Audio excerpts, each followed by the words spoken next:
Greetings, Waffle Crew. I hope you're all doing great. I'm Mark, and today we're diving into some fresh Reddit tales. If you enjoy these kinds of stories, please consider giving a thumbs up, subscribing, and maybe even tapping that notification bell. Let's get started with our first tale, sending you all tons of love. Our opening story comes from a throwaway account on the relationship advice subreddit, titled, "My friend attempted to kiss my partner for a TikTok trend, and now I'm the villain." One of my close friends from high school, both of us now 22, recently got into TikTok. She's already got a huge Instagram following, so she decided to branch out and try some viral challenges. Our friend circle was generally supportive of her new hobby, though we all have different feelings about TikTok. Some love it, some are neutral, and others can't stand it.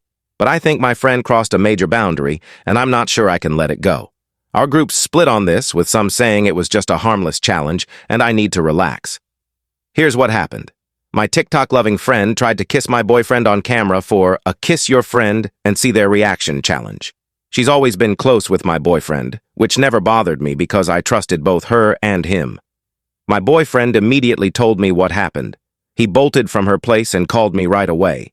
At first, he didn't know it was for a challenge, and even after she explained it was a misunderstanding, he was furious. I wasn't thrilled either. We both agreed to cut her out of our lives, at least temporarily, to process things. Some of our friends get why my boyfriend's upset, but they think I'm overreacting. They're saying I should be thankful my friend's stunt proved how loyal my boyfriend is. They've been painting me as the bad guy for abandoning them and breaking some kind of girl code over a guy.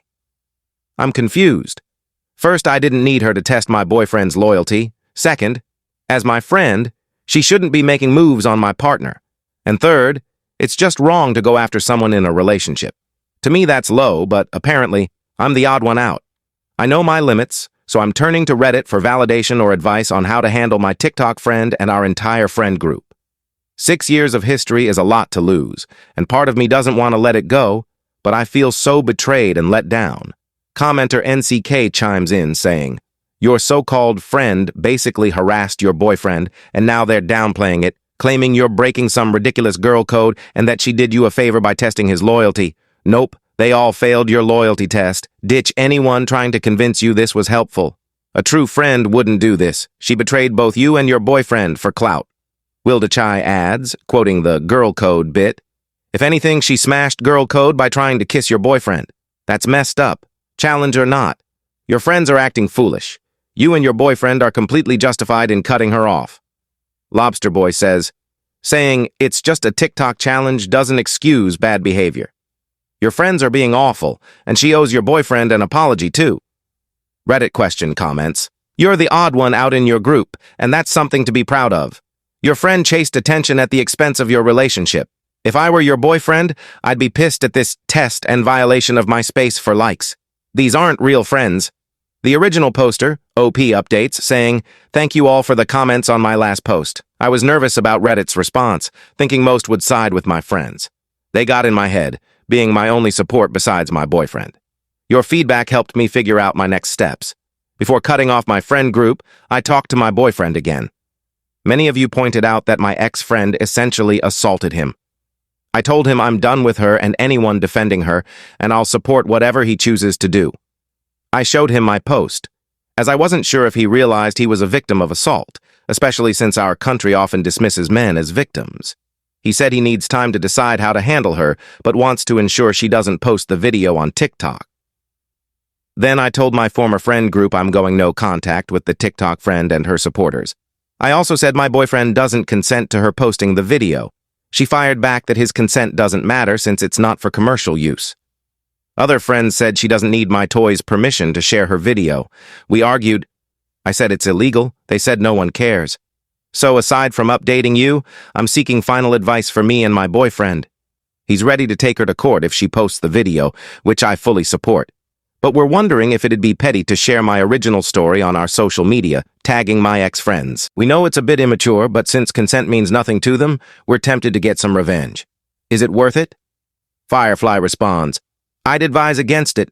Monitor her TikTok, and if she posts the video, report it to the platform for removal." Hoppy replies, "You're right. Emotions are high. Thanks." Icy Goose says, "Kudos to you and your partner for cutting them off and talking it out. I wouldn't post on social media, especially if you're considering legal action. It could backfire. Gather evidence, build a timeline, and keep supporting your partner. There are resources online for male assault victims if he needs them. Hoppy responds, "You're probably right about repercussions." Thank you. Now over to you all. What do you think of this mess? Share your thoughts in the comments below. Let's move to the next story.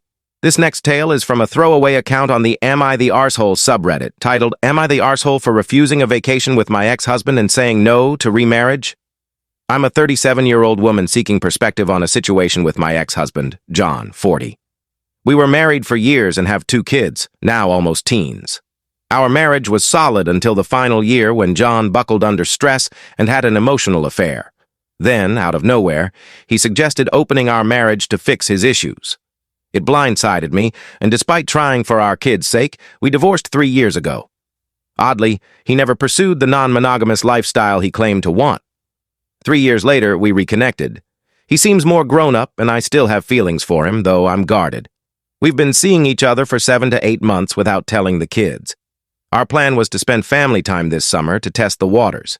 If it didn't work, we'd part quietly. But here's the issue. John booked a cruise for him and the kids, then added a ticket for me. It falls during a week when I have critical work obligations. I run my own business and can be flexible, but this is a busy period. Plus, I was looking forward to a rare weekend to myself. I told him I couldn't go, and he got mad, saying I never make time for him, which reopened old wounds. In the heat of the moment, he suggested moving in together or remarrying. I firmly said no way. Now he thinks I'm stringing him along, but that's not my goal. I want to see if we can rebuild, but I'm clear I'll never remarry. Am I the arsehole for skipping the trip and refusing remarriage? I'm just protecting myself and my kids while exploring if we have a future. Shira Plays responds, "Not the arsehole. It's understandable you're cautious about remarriage after his betrayal. As long as you're clear with him, he's being unfair expecting you to drop everything." OP replies, "I told him from the start I'm not interested in remarriage. Moving in together maybe, but only after 2 years and if the kids are okay with it. I get that he thinks I'm dragging my feet, but I'm just being practical now." In an update, OP says, "A month later, John apologized for his outburst and booked a last-minute trip. We discussed remarriage again, and he asked if I'd marry a perfect man. I said probably, which hurt him. I reminded him how poorly we handled our marriage and how fast he wanted out, so why should I trust him with vows again? He agreed it was fair, but said he's changed and will be better. Something felt off in his tone. But I let it go. We barely spoke after, and he stayed with the kids for a week before the trip. One night, he shared he has early-stage prostate cancer. Doctors are monitoring it and optimistic about recovery. He's scared it's a death sentence and admitted he's been acting poorly. I didn't handle it well. I was stunned, hugged him, cried, and said it'd be okay, then left. He won't tell the kids until treatment starts. Looking back, I think I was the arsehole. Was I? GM, this fella says. Not the arsehole. Compassion and the emotions needed for marriage are different. You can support him without remarrying. He's likely facing his mortality, but that doesn't obligate you to reconcile unless you want to. Hope, he says. He's still my person. I was harsh when he lashed out, not knowing his diagnosis. High Nervous adds, not the arsehole. This news is huge, and he's probably rethinking his life. But it's not your job to fix his past mistakes or care for him unless you choose to. You're not wrong for setting boundaries. OP responds, we're dating again, but I'm scared he's using this to manipulate me back into our old dynamic. It's early, and he might recover fully, but I'm wary. Many commenters suggested he might want a caregiver during treatment, which made me think too. I hope he recovers, but you can't rebuild a relationship out of guilt or pity, right? What do you all think? Drop your thoughts in the comments. For our final story, we have a Dungeons & Dragons tale from Secrets Inside, titled, Am I the arsehole for disliking a latecomer to our D&D campaign? I'm an autistic woman, and the new player is an autistic man. I'm seeking outside opinions on whether my dislike is valid or stems from internalized ableism. If it's the latter, I need to reflect and sort myself out. Our group includes my husband, 2 other couples, a married man, a single man, and now this new guy. 6 men, 3 women total. We'd had 7 sessions and built a chaotic but functional party vibe before he joined. My issue started when his character was introduced. That session, the other women couldn't attend, so I was the only woman. Everyone knows I struggle with new people and need time to adjust. The new guy's character ran up to ours in the woods, yelling for us to stop, then grabbed mine in a hug and wouldn't let go. I commented that a stranger grabbing a woman in the woods is creepy, but he kept calling it a hug, which I said made it worse. I felt uneasy and the DM, a longtime friend, noticed. He told me to react as my character would. I hesitated, knowing my character's response would be harsh, but the DM confirmed the new guy was joining the party, so I swung at him. I rolled low and missed, but the other men in the party, feeling protective, escalated it. His character, a tough barbarian, got beaten badly. During the 20-minute fight, players suggested he de-escalate by letting go, apologizing, or explaining he meant no harm. He knew everyone but me from work and was generally friendly, but he didn't back down. He eventually surrendered and we continued, but I felt gross all night. He kept mentioning his character was crying in a bush, even during combat, which made me dread the next session.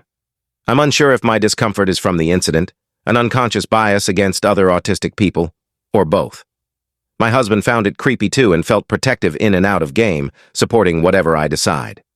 Am I overreacting? I'm no D&D expert, but that interaction felt off and like poor roleplay. The image of a guy running from the woods grabbing someone and getting pummeled is wild. Blueberry Girl says, "You're autistic and still have manners. This guy needs to learn boundaries. What he did isn't okay." Kat says, "Not the arsehole. I've dealt with men thinking grabbing is fine in D&D because it's just a game. I've threatened in-game consequences and left tables when DMs ignored it. Set clear boundaries with your group and make it known his behavior, hugging and guilt-tripping with the bush crying, was unacceptable. Another incident should get him kicked."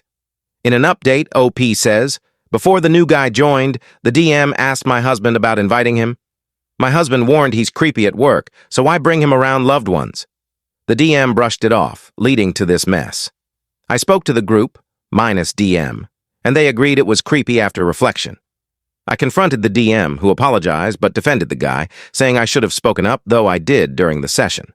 The next week, hardly anyone showed, and the vibe was off. The DM was unusually irritable, and players started discussing new characters, hinting the campaign was failing. The DM said he could fit a new party into his world. By the session's end, everyone felt awkward. My husband and I missed the next 2 weeks, and no one else attended either.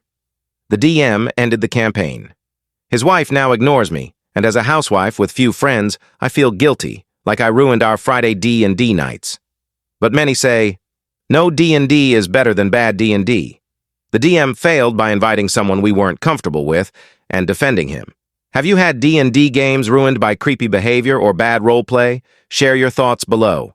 A massive thank you for engaging with today's stories. Your love, support, and time mean everything to me. I hope to see you in the next one. Stay safe and much love.